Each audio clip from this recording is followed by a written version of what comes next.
فاضل بریلوی رحمۃ اللہ علیہ فرماتے ہیں کہ قیامت میں منظر اس طرح کا ہوگا کہ نبی پاک ہمارے آگے آگے چلیں گے اور ہمیں اللہ کی رحمت کی خوشخبری سناتے جائیں گے، اور جب حضور یہ خوشخبریاں سنائیں گے تو حضور کے لبہائے مبارکہ سے پھول گریں گے اور ہم ان کو اٹھاتے جائیں گے۔ فرماتے ہیں خود تو وہ تھوڑی دیر کے لیے روئیں گے اللہ کی بارگاہ میں کہ یا اللہ انہیں معاف کر دے، خود روئیں گے لیکن ہمیں ہنسا دیں گے۔ پیش حق مجدہ شفاعت کا سناتے جائیں گے، آپ روتے جائیں گے پر ہم کو ہنساتے جائیں گے۔ اور باغ جنت میں محمد صلی اللہ تعالی علیہ وسلم، باغ جنت میں محمد مسکراتے جائیں گے، پھول رحمت کے گریں گے ہم اٹھاتے جائیں گے۔ حشر تک ڈالیں گے ہم پیدائش مولا کی دھوم، اور مثل فارس نجد کے قلعے گراتے جائیں گے۔ اور کیا ذوق بیان کیا، فرمانے لگے خاک ہو جائیں عدو جل کر مگر ہم تو رضا، دم میں جب تک دم ہے ذکر ان کا سناتے جائیں گے۔ جب تک سانسوں کی ڈوری چل رہی ہے، دم میں جب تک دم ہے ذکر ان کا سناتے جائیں گے۔ اللہ تبارک و تعالیٰ نے نا ہمارے محبوب کریم علیہ السلام کو دنیا میں بھیجا تو فرمایا یا ایھا الناس قد جاءکم برہان من ربکم، اے لوگو تمہارے پاس تمہارے رب کی دلیل آ گئی ہے۔ اللہ تبارک و تعالیٰ نے محبوب پاک علیہ السلام کو سراپا دلیل بنا کے بھیجا۔ باقی انبیاء کرام علیہم السلام کے پاس بھی اپنی نبوت کے دلائل کے طور پر بے شمار معجزات تھے، اور حضور کریم علیہ السلام کے تو پورے وجود کو ہی اللہ نے معجزہ بنایا ہے۔ اور نبی پاک صلی اللہ تعالی علیہ وآلہ وسلم کی نبوت کی دلیلیں، حضور کے رسالت کے مستحکم دلائل جگہ جگہ آپ کو ملیں گے۔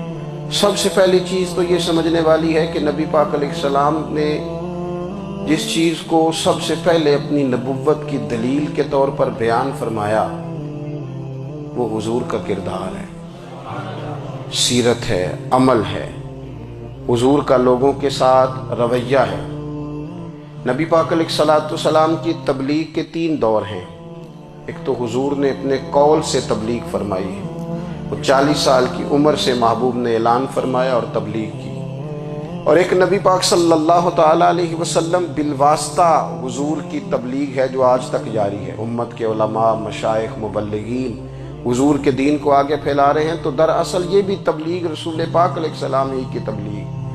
اور ایک حضور کی تبلیغ کا دور ہے، حضور کی پیدائش سے لے کر ولادت مبارکہ سے لے کر حضور علیہ السلام کے اعلان نبوت تک۔ اس دوران نبی پاک نے جو تبلیغ فرمائی ہے وہ اپنے کردار سے فرمائی ہے۔ عرب کا وہ معاشرہ جو بڑا میلا کچیلا گدلا ہو چکا تھا، جس کے اندر سراسر مادہ پرستی کا زور تھا، جس کے اندر لوگ انسانوں کی خرید و فروخت کرتے تھے، جس کے اندر بیٹیوں کو زندہ دفن کر دیتے تھے، جس کے اندر جو آدمی جتنا زیادہ مضبوط ہوتا تھا اتنا زیادہ لٹیرا بن جاتا تھا، اس معاشرے کے اندر رسول کریم علیہ السلام نے 40 سال گزارے، اور اس طرح گزارے کہ جو بیگانے بھی تھے وہ بھی کہا کرتے تھے یہ صادق ہیں، یہ امین ہیں۔ اور جب حضور نے اعلان نبوت کیا تو فرمایا، یہ قرآن مجید کے لفظ ہیں، فرمایا فَقَدْ لَبِثْتُ فِيكُمْ عُمَرًا مِّن قَبْلِهِ أَفَلَا تَعْقِلُونَ، میں تمہارے بیچ عمر کا ایک حصہ گزار چکا ہوں، تمہیں عقل نہیں ہے، شعور نہیں ہے۔ نبی کریم علیہ السلام نے اپنے کردار کو، اپنے عمل کو اپنی نبوت کی دلیل کے طور پر بیان فرمایا۔ وہ تو حضرت حلیمہ بھی فرماتی ہیں نا، جب میں نبی کریم علیہ السلام کو اپنے گھر لے گئی تو میرا اپنا بچہ بھی دودھ پیتا تھا، 2 میرے بیٹے ہو گئے، ایک میری یہ نسبی اولاد اور حضور میری رضائی اولاد۔ تو کہتی ہیں جب میں کریم محبوب علیہ السلام کو اپنے سینے سے لگاتی تھی تو حضور میرے ایک پستان سے دودھ پیتے تھے اور دوسرا اپنے بھائی کے لیے چھوڑ دیا کرتے تھے۔ یہاں سے رسول کریم علیہ السلام نے کردار کے ذریعے تبلیغ، اور پھر اعلان نبوت سے پہلے ایک تنظیم عرب کے جوانوں پر، عرب کے سرداروں پر مشتمل بنائی گئی، جس میں نبی کریم علیہ السلام نے بڑا حصہ لیا سرکار نے، اور